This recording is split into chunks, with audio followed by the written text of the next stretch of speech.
Welcome to this deep dive. Today, we're really digging into the life and, well, the whole journey of Britney Spears. Global pop icon, right? Absolutely. And her story is just this whirlwind, incredible success, sure, but also, intense public pressure and some really, really tough personal battles. Yeah, it's so much more than just the hits, isn't it? It really is. It gets right into the heart of how fame works, what the industry demands, and then these incredibly complicated legal and personal struggles that, well, they define a huge chunk of her adult life. Totally. And to help us kind of unpack all of that, we've got a whole range of sources here. We're looking at detailed discographies, timelines, bits from biographies about her childhood, her rise to fame.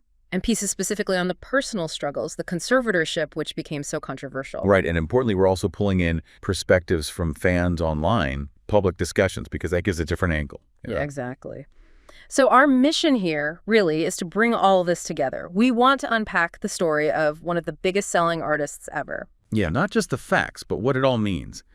From those early dreams back in Louisiana, through that massive explosion onto the world stage, then the really difficult years, the conservatorship, and finally, looking at her life now, navigating freedom after such a long time. Okay, let's get into it. Starting right at the beginning. Makes sense, right?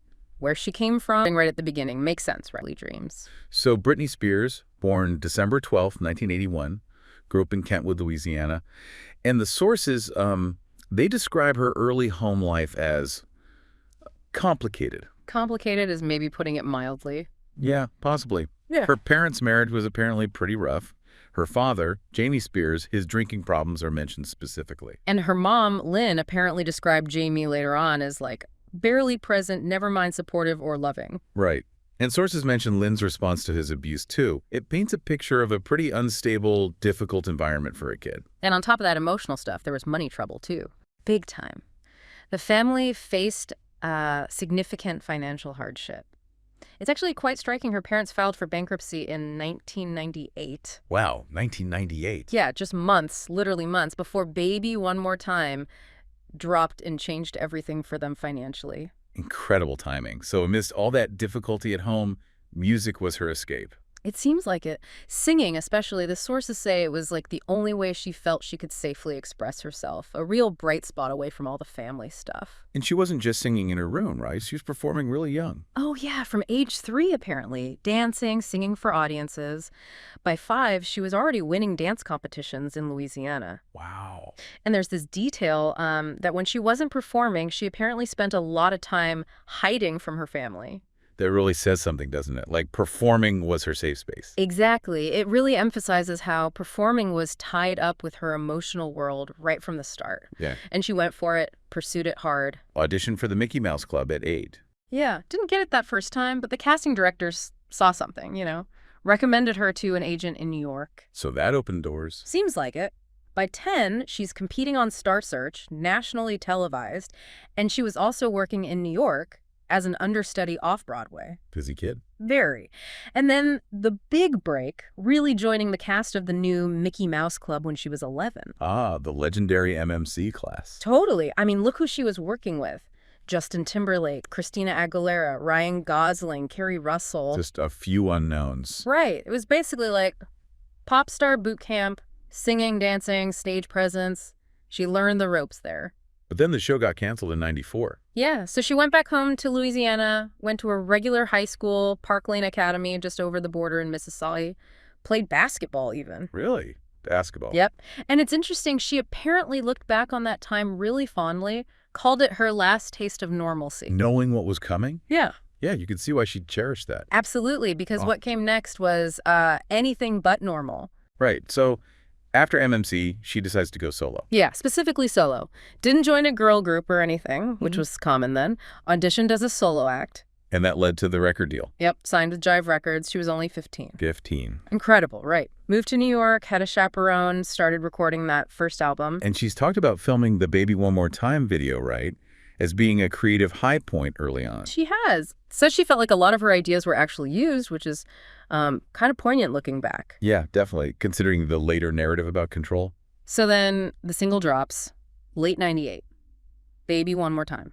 And it just takes off. Completely. Hits #1 on the Billboard Hot 100, by, what, January 99? And the album followed right after, also called Baby One More Time, January 99, just after she turned 17. And it wasn't just a hit. It debuted at #1, U.S. Billboard 200, Canadian charts. And didn't she set some kind of record there? She did. First female artist ever to have her debut single and debut album hit #1 at the same time. Just unprecedented. Wow, the scale of it. The sales must have been insane. Absolutely staggering. The RIAA certified it 14 times platinum in the U.S. 14 times? Yeah. And while tracking sales back then can be tricky, the combined U.S. figures are like well over 10 million copies. Just unbelievable. And it wasn't just the U.S., right? It went global. Oh, totally. Canada, over 700,000 by 2003. UK, over 900,000 by 2018. Worldwide, the album sold over 25 million copies. 25 million from a debut album. It instantly made her a global superstar, and the industry noticed, obviously. Yeah, the awards must have rolled in. They did. 4 Billboard Music Awards just in 1999. Female Artist of the Year, Best New Artist, the big ones. So her impact was just immediate. She wasn't just part of that late 90s teen pop thing. No, she was like the headliner, the face of it in many ways. And that schoolgirl outfit from the video, iconic. Instantly recognizable. But controversial too, right? Even back then. Oh, yeah. Lots of attention, but also a lot of criticism. It was this early example of the intense scrutiny her image would always face. That whole contrast between the provocative look and her saying she was just an innocent Southern girl. Exactly. That tension was there right from the start, how the public and media tried to figure her out. So she wasn't a one-hit wonder. She followed it up pretty quickly with, Oops, I Did It Again in 2000. Right. And proved the first album wasn't a fluke. Oops came out May 16th, 2000, debuted straight at #1 again on the Billboard 200. And broke records, didn't it? Smashed them. Fastest selling album ever by a female artist in America at that time. Sold over 1.3 million copies in the first week. 1.3 million in a week. Insane numbers. It went diamond in the U.S. pretty quickly, too. And the sales overall kept up. Yeah, still huge. Combined U.S. sales over 9 million. Canada, again, over 700,000. UK sales getting close to 1 million by 2020. And the singles from Oops were big, too. Definitely. The title track, Oops, massive single, sold over 1 million in the US, hundreds of thousands in the UK. Then you had Lucky, Stronger, Don't Let Me Be the Last to Know. Lucky's still around, right? Got certified gold recently. Yeah, for digital sales in 2024. Shows its staying power. Wow.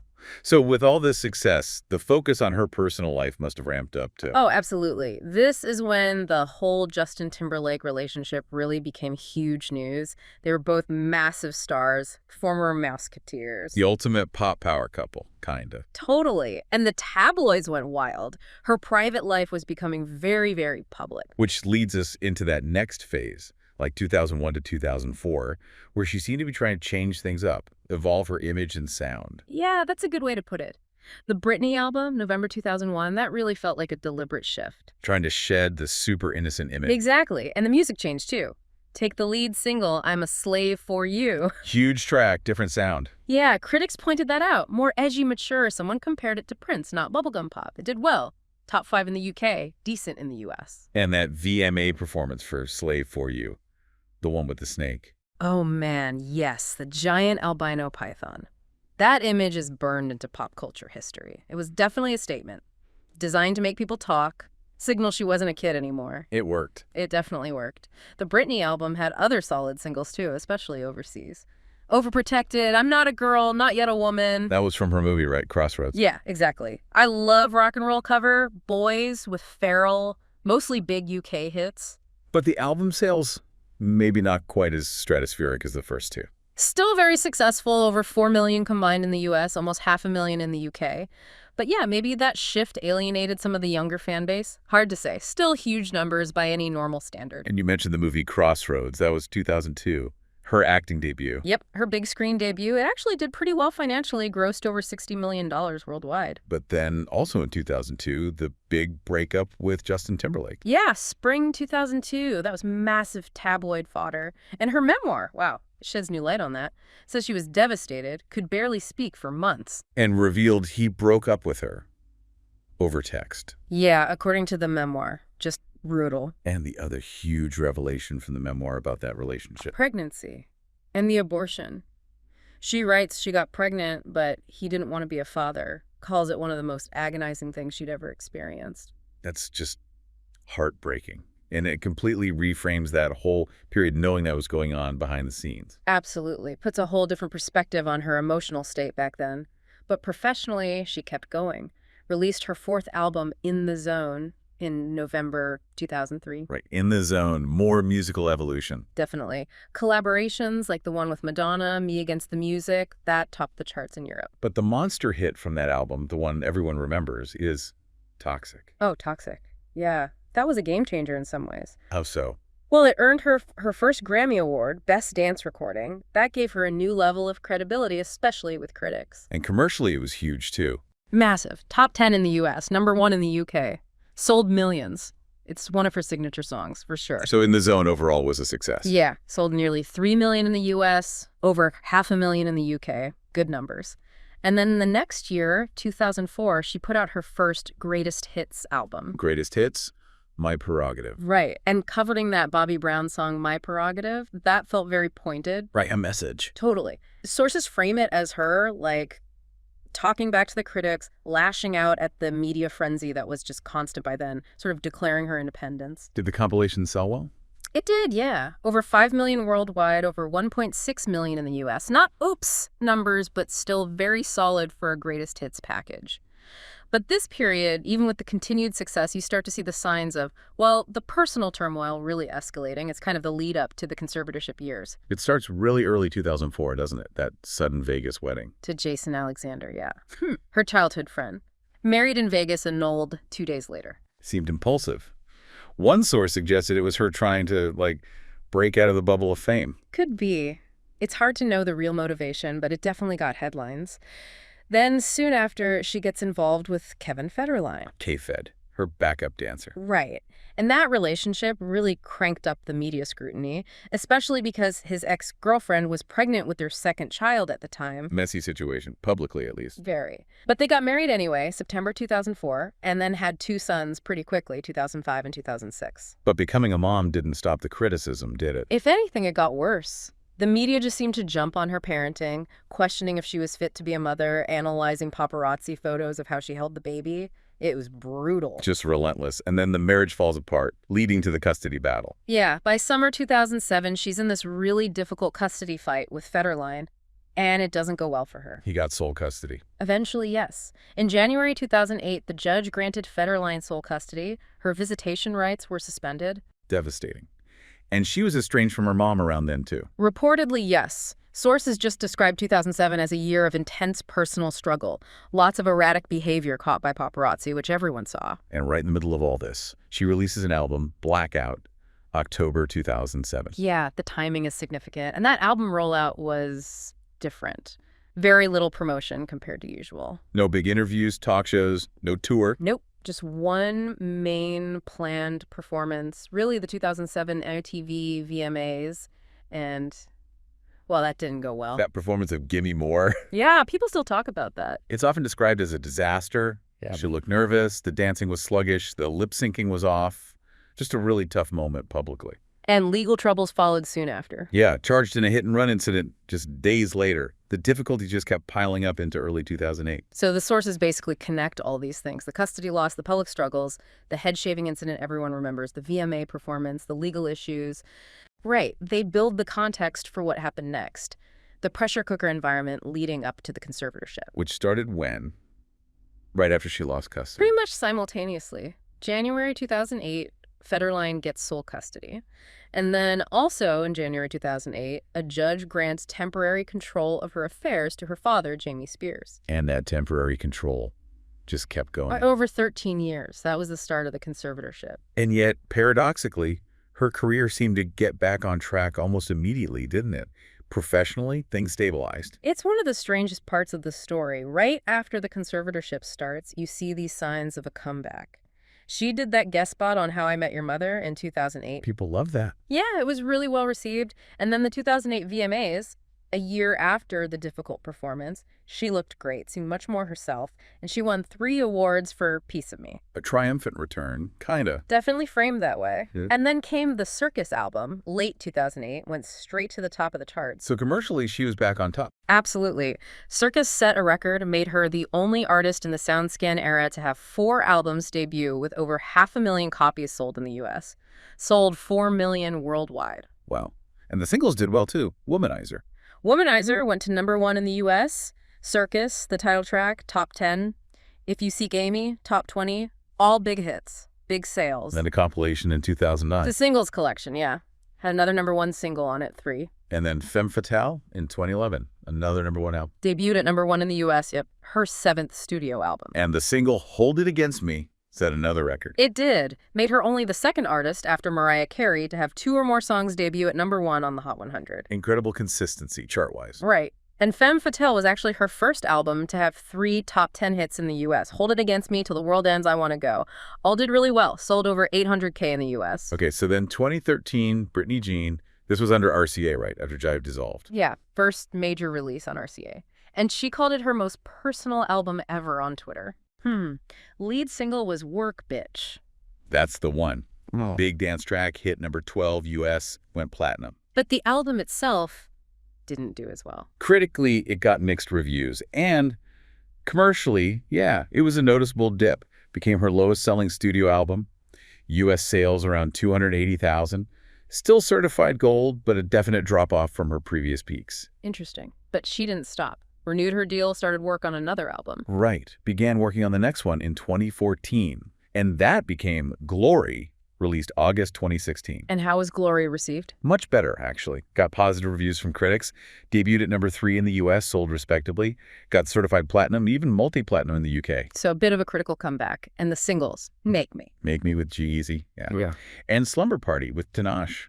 Both hit the main charts and topped the dance club charts in the US. And there was that single with Iggy Azalea, too, Pretty Girls, in 2015. Right. Standalone single. Pete, top 30 US, certified gold. So the key thing here is all this output, the albums, the tours, the huge Vegas residency that started in 2013. All of it was happening while she was under the conservatorship, legally controlled. Which brings us to really needing to unpack that conservatorship, how it worked, why it got so controversial. It started temporary in Jan 08. And then got extended multiple times. By October 2008, the court gave her dad, Jamie, indefinite control over her affairs. And her fiancé, Jason Trollock, was involved for a bit too. Yeah, added as a co-conservator in 2012.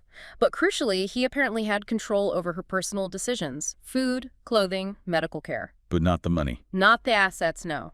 That stayed largely with others, mainly her father. And the controversy really stemmed from people believing Jeannie wasn't doing it for her well-being. That's the core of it, yeah. Especially among fans, and later in reporting. The belief he was using it for financial gain and control. Especially given his reported role, or lack of one, in her childhood. Right. Critics point to that description of him being barely present. Why the sudden intense involvement when she's making millions? That question hangs over it. And the big contradiction everyone points out. If she was so incapable, how was she working so incredibly hard? Grueling tours, Vegas shows, albums.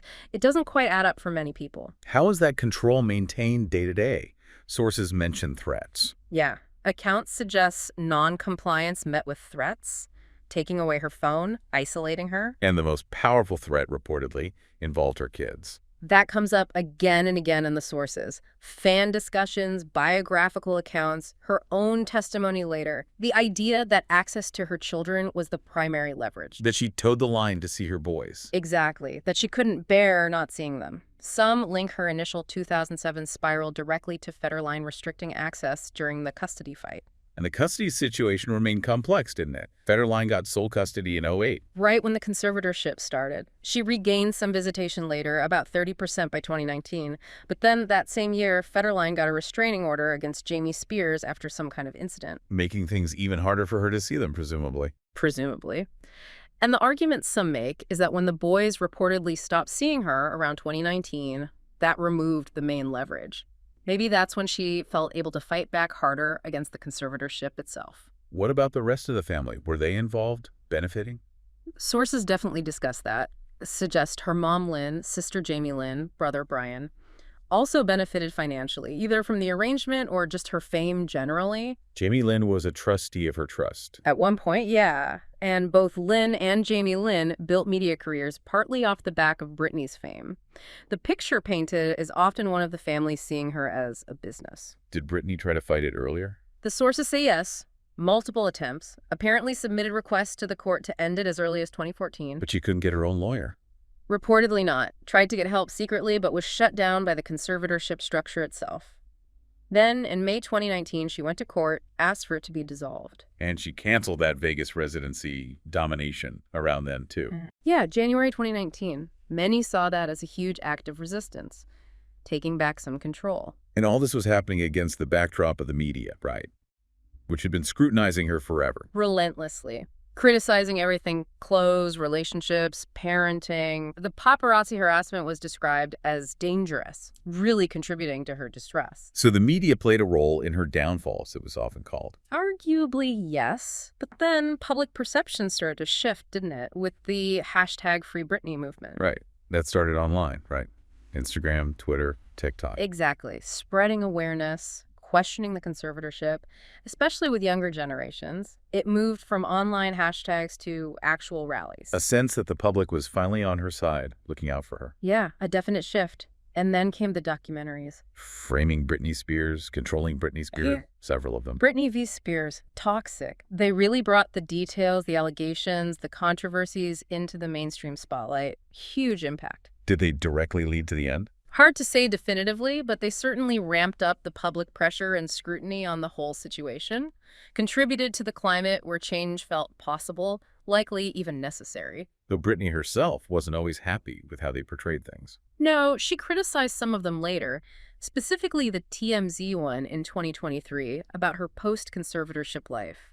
Shows how complex it is, even when people are trying to tell her story for her. So this all feeds into that big debate. Was the conservatorship about necessary mental health support, or was it exploitation? That's the crux of it, reflected in all the sources, especially online discussions. Some people look at her current behavior, maybe things on social media. Like the posts with knives that got mentioned. Right. And they see signs of ongoing struggles, maybe arguing she still needs some kind of structure or help, especially with her money. That's one perspective. But the other side, often voiced much more strongly, especially by hashtag Free Britney supporters and in her own accounts, argues it was never about genuine care. Exactly. That it was exploitation. Using a legal loophole driven by a controlling father, benefiting others financially. That her current behavior isn't instability, it's trauma.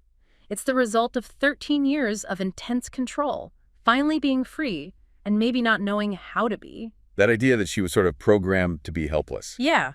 Given no chance to develop independence, lacking a frame of reference for normalcy, as one source put it. So, of course, adjusting to freedom would look messy sometimes to outsiders. Which brings us to life after the conservatorship.